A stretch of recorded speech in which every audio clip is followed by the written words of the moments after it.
èmi á dúpẹ́ oore rẹ o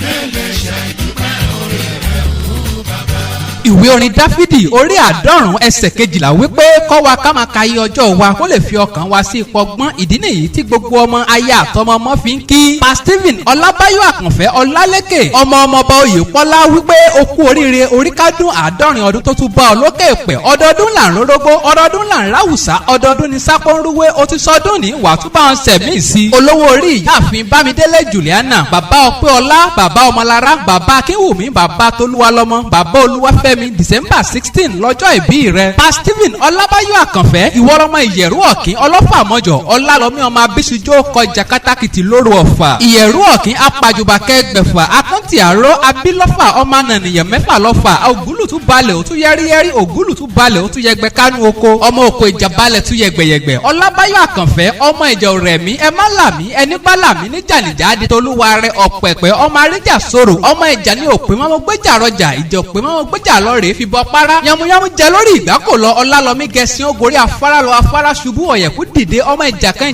tí wọ́n jà lọ́fà nílé ọlálọ́mí ó sojú ebè ó sojú poro nínú oko ìbáṣojú olóko ìbá làwọn ọmọ láàrin búure ọ̀kan gbọ́dọ̀ jù kan lọ́fà bí kan bá jù kan lọ́fà ọba ní kó wọn róró àṣèyí ṣàmọ́dún àṣàmọ́dún sẹ́ẹ̀mí gbogbo ọmọ lólùkéde.